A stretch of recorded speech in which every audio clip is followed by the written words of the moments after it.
আমি যখন ক্লাস 10-এ পড়ি তখন আমার এসএসসি পরীক্ষার পর আমার বিয়ে হয়। খুব ধুমধাম অনুষ্ঠান করে বিয়েটা হয়েছিল এক বাবার একটি ছেলের সাথে। সবাই দেখে তাকে এত পছন্দ করেছে, একদম ফ্যামিলির সবাই খুব হাসি খুশি ছিল জামাই দেখে। আর আমি শুরুর দিকে এতটা সুখে ছিলাম যেন সবাই বলতো যে তোর সুখে যেন কার নজর না লাগে, কারণ আমি কোনো কিছুতে আমার অপূর্ণ রাখিনি। যে কোনো কিছু বলার আগে সে এনে দিত, সে আমার খুব কষ্টটা খুব ভালো করে বুঝতো, আমাকে প্রচণ্ড ভালোবাসতো, সব জায়গায় ঘুরতে নিয়ে যেত, সব কিছু করতো। কিন্তু কেন জানি এই সুখটা আমার কপালে ছিল না বেশি দিন। জানি না এই সুখটা কেন আমার ক্ষণস্থায়ী ছিল। আমি তো চেয়েছিলাম অনেক বছর সুখের জীবনটা কাটাতে, কিন্তু কেন যে আমার সাথে এমন হলো সেটা আমি বুঝতেই পারলাম না।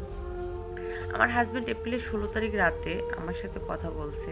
আমার হাজব্যান্ড একটা চাকরি ইন্টারভিউ ছিল, সে ইন্টারভিউ শুরু হয় এপ্রিলের 14 তারিখ থেকে। সেই ইন্টারভিউ দেওয়ার জন্য কোম্পানি থেকে বাইরে যেতে হয়। ওনার 3টা ইন্টারভিউ দেওয়া শেষ, বাকি ছিল 2টা। আমাকে 16 তারিখ রাতে বলতেছে আমার কাল ইন্টারভিউ আছে, ইন্টারভিউ যদি ফার্স্ট হই তাহলে 18 তারিখ আর যাওয়া লাগবে না। তো এটা বলার পর আমার সাথে আমি কথা বললো, হাসি খুশি ছিল তখন। বলতেছে আমি পড়বো, তুমি রেখে দাও। তখন আমি কলটা রেখে দিই। তারপর কিছুক্ষণ পর পর আমার ইচ্ছা করলো যে আমি একটা কল দিই, কিন্তু আবার ভাবতেছি ওর তো ইন্টারভিউ, কালকে ও তো অনেক পড়বে, আমি না হয় ডিস্টার্ব না করি।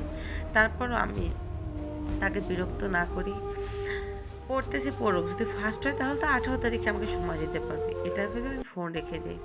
আমি সারা রাত্র ঘুমাতে পারিনি, কেন জানি একটু ঘুমানি, অনেকে কল দেওয়ার সাহস পাচ্ছে না, কিন্তু বুকটা ছটফট করছে কেন জানি, যে বারবার একটু যদি কল দিতে পারতাম, একটু কথা বলতে পারতাম, তাহলে হয়তো কিছুটা ভালো লাগতো। কারণ সকালে উঠে ঘুম থেকে উঠে ফোন দেবো তাও সাহস পাচ্ছি না, যে কাল তো ওনার সকালে 8টার পর তো ইন্টারভিউ দিতে যাবে, হয়তো একটু ঘুমাচ্ছে, ঘুমাক, ফোন দেওয়ার দরকার নেই। এটা ভেবে আর কল দেওয়া হয়নি। আমারও কেমন জানি লাগতেছে হলো। ওই দিন সকালবেলা তাড়াতাড়ি করে উঠে কল দেবে আমাকে, সকালবেলা যাবে ইন্টারভিউ দেওয়ার জন্য, কিন্তু কল দেয়নি। তখন দেওয়ার জন্য আমি ভাবতেছি যে হয়তো ইন্টারভিউ দেবে মনে হয়, এই জন্য একটু লেট করে, এটা ভেবে আমি আর কল দিইনি। তারপর বাংলাদেশে অনেক বৃষ্টি, নেটওয়ার্ক এতটা সমস্যা ছিল, কারেন্ট ছিল না বাসায়, ফোনে তেমন চার্জ ছিল না। তারিখটা ছিল এপ্রিলের 17 তারিখ। ওইখানে ইন্টারভিউ দেবে বলে বলতেছে বুক ব্যথা করে, তো সাধারণভাবে চিকিৎসা নিচ্ছিল।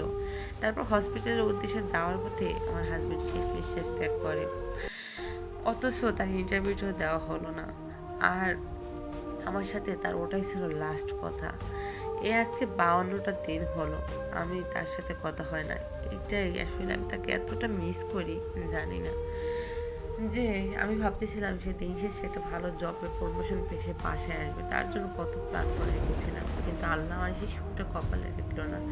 তারপরে দোয়া করি তাকে যেন জান্নাতবাসী করে। এটা আমার একটা প্রিয় কাছের একটা বোনের গল্প, শুনে আমার নিজেই কান্না করে দিয়েছি।